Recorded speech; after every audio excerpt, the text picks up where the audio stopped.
Shalom sidang jemaat Tuhan yang terkasih. Ya, kita bersyukur karena kebaikan anugerah Tuhan yang sungguh luar biasa yang kita rasakan. Saya yakin dan percaya sidang jemaat Tuhan dalam keadaan sehat dan diberkati oleh Tuhan. Persiapkan hatinya, kita mau masuk dalam renungan kita. Namun sebelumnya kita memuji Tuhan. Kita katakan kepada Tuhan, carilah dahulu kerajaan Allah. Carilah dulu kerajaan Allah beserta kebenarannya, maka semua ditambah padamu. Haleluya, haleluya, amin. Firman Tuhan untuk hari ini dari Injil Matius pasal 13 ayat 31 sampai ayat 43 dengan perikop perumpamaan tentang biji sesawi dan ragi. Demikian firman Tuhan. Yesus membentangkan suatu perumpamaan lain lagi kepada mereka. Katanya, hai kerajaan surga, hal kerajaan surga itu seumpama biji sesawi yang diambil dan ditaburkan orang di ladangnya. Memang biji itu yang paling kecil dari segala jenis benih, tetapi apabila sudah tumbuh, sesawi itu lebih besar daripada sayuran yang lain, bahkan menjadi pohon, sehingga burung-burung di udara datang bersarang pada cabang-cabangnya. Dan ia menceritakan perumpamaan ini juga kepada mereka. Hal kerajaan surga itu seumpama ragi yang diambil seorang perempuan dan diadukkan ke dalam tepung terigu 3 sukat sampai khamir seluruhnya. Semuanya itu disampaikan Yesus kepada orang banyak dalam perumpamaan, dan tanpa perumpamaan sesuatu pun yang tidak disampaikannya kepada mereka, supaya genaplah firman yang disampaikan oleh Nabi, aku mau membuka mulutku mengatakan perumpamaan, aku mau mengucapkan hal yang tersembunyi sejak dunia dijadikan.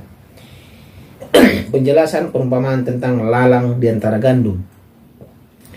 Maka Yesus pun meninggalkan orang banyak itu, lalu pulang. Murid-muridnya datang dan berkata kepadanya, jelaskanlah kepada kami perumpamaan tentang lalang di ladang itu. Ia menjawab, katanya, orang yang menabur benih baik ialah anak manusia. Ladang ialah dunia. Benih yang baik itu anak-anak kerajaan, dan lalang anak-anak si jahat. Musuh yang menaburkan benih lalang ialah iblis. Waktu menuai ialah akhir zaman, dan para penuai itu malaikat. Maka seperti lalang itu dikumpulkan dan dibakar dalam api, demikian juga pada akhir zaman anak manusia akan menyuruh malaikat-malaikatnya, dan mereka akan mengumpulkan segala sesuatu yang menyesatkan dan semua orang yang melakukan kejahatan dari dalam kerajaannya. Semuanya akan dicampakkan ke dalam dapur api. Di sanalah akan terdapat ratapan dan kertakan gigi. Pada waktu itulah orang-orang benar akan bercahaya seperti matahari dalam kerajaan Bapa mereka. Siapa bertelinga, hendaklah ia mendengar. Demikianlah firman Tuhan. Tema kita pada hari ini adalah kerajaan surga. Saudara yang terkasih, perumpamaan adalah kisah atau contoh yang diberikan secara berdampingan dengan kisah atau topik yang berbeda. Perumpamaan Yesus adalah kisah-kisah yang diberikan secara berdampingan dengan suatu kebenaran guna menjabarkan atau menjelaskan kebenaran itu. Perumpamaannya adalah alat bantu mengajar dan dapat dianggap sebagai analogi. Perumpamaan seperti ini kadang disebut sebagai kisah duniawi dengan arti surgawi. Saudara terkasih, perumpamaan dipakai oleh Tuhan Yesus untuk menyampaikan maksud Allah, maksud Tuhan kepada orang banyak. Karena di situ banyak sekali orang berkumpul dan mereka meminta agar Tuhan mengajar mereka, agar Tuhan Yesus mengajar mereka. Jadi Yesus mengajar mereka melalui perumpamaan agar mereka lebih paham lagi apa maksud Tuhan Yesus di dalam setiap perkataannya. Di sini Tuhan Yesus berbicara hal mengenai kerajaan surga. Membicarakan soal surga memang tidak habisnya kita bahas sidang jemaat Tuhan. Karena surga terlalu luas untuk dipahami dan dijabarkan. Beberapa gereja begitu tertariknya sampai-sampai setiap minggunya sidang jemaat Tuhan berbicara soal surga. Sedangkan gereja yang lain lebih menekankan pada menghadirkan surga di tengah dunia ini. Lalu bagaimana seharusnya kita sidang jemaat Tuhan memahami arti kerajaan surga itu sendiri? Mari kita belajar dari Matius 13 ini sidang jemaat Tuhan. Di dalam Injil Matius 13 kita dapat menemukan adanya 7 perumpamaan tentang kerajaan surga, yaitu perumpamaan tentang seorang penabur, perumpamaan tentang lalang dan tara gandum, perumpamaan tentang biji sesawi, perumpamaan tentang ragi, perumpamaan tentang harta terpendam, perumpamaan tentang mutiara yang indah, perumpamaan tentang pukat.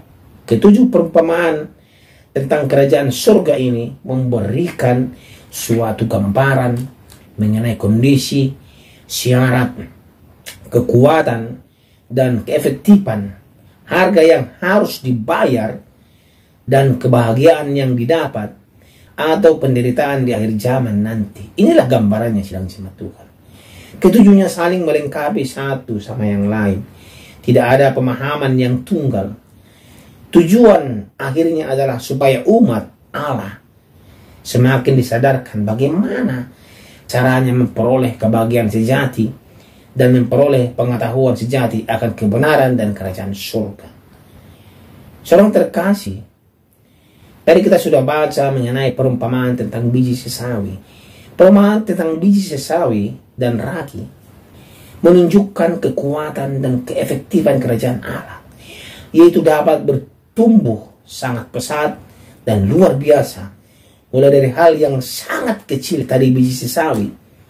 Memang biji sesawi yang sangat kecil namun dapat tumbuh menjadi pohon yang dapat mencapai 4 meter, sehingga dapat memberikan keteduhan bagi makhluk hidup seperti burung-burung yang membuat sarangnya juga di sana. Begitu juga dengan ragi, sidang jemaat Tuhan. Cukup sedikit yang dicampurkan ke adonan tetapi dapat membuat adonan roti tersebut berkembang atau mengembang, sidang jemaat Tuhan. Injil Kristus yang dilakukan dengan sebuah keyakinan, walaupun dalam skala kecil, pada akhirnya mampu menjadi daya yang efektif, yang kuat untuk menghasilkan sesuatu yang lebih besar. Injil itu kalau kita mau menyampaikan kepada orang lain. Saudara terkasih, kita juga tadi sudah membaca perumpamaan tentang lalang di antara gandum. Kristus ingin menekankan bahwa kondisi yang baik agar firman Tuhan bertumbuh tidaklah cukup, tetapi diperlukan sikap yang senantiasa berjaga-jaga. Hanya orang-orang yang sungguh-sungguh mencari kebenaran dan mau memasuki hubungan yang lebih mendalam dengan Yesus, serta terus berjaga-jaga, yang akan dapat masuk ke dalam misteri kerajaan surga itu. Hal membiarkan gandum untuk tumbuh bersama-sama dengan lalang sampai pada akhir zaman memberikan nilai pengharapan sekaligus kesediaan untuk mempersiapkan diri kita dalam segala sesuatunya. Pengharapan bahwa Tuhan akan terus memberikan kesempatan untuk memperbaiki kesalahan sampai kita dipanggil Tuhan, sidang jemaat Tuhan. Namun pada saat yang bersamaan, pengharapan ini juga harus dibarengi dengan kesiapsiagaan kita. Karena tentang hari dan saatnya tidak ada seorang pun yang tahu kapan akhir zaman ini. Kenapa Tuhan biarkan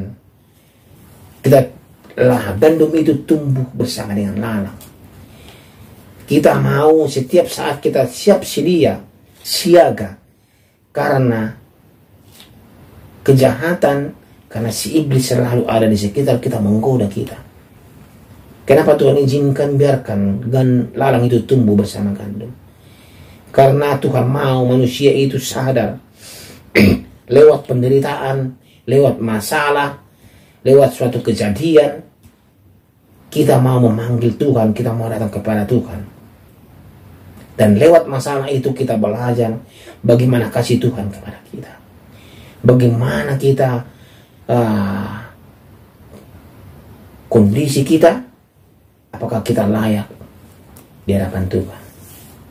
Kerajaan surga yang Tuhan sediakan adalah untuk orang-orang yang mau datang kepada Tuhan, dan untuk orang-orang yang mau dibentuk di dalam Tuhan, sedang jemaat Tuhan. Mari saya kira percaya sedang jemaat Tuhan akan selalu beserta Tuhan, dan kita mau menjadi gandum bukan menjadi lalang. Kita mau menjadi seperti ragi yang mau mengadoni adonan, menjadi berkat kepada orang lain, agar kita memperoleh berkat yang dari Tuhan, dan kita memperoleh kerajaan surga yang Tuhan sediakan untuk kita. Amin. Mari kita berdoa. Terima kasih untuk firman-Mu hari ini, ya Tuhan, mengajari kami hal kerajaan surga melalui perumpamaan. Kami percaya, ya Tuhan, kami mau dibentuk sesuai itu kehendak Tuhan. Kami mau menjadi gandum bukan menjadi lalang. Kami mau menjadi ragi yang mau mengkamili seluruh adoran, yang mau berdampak kepada orang lain sesuai yang Tuhan inginkan. Dalam nama Tuhan Yesus kami berdoa. Amin.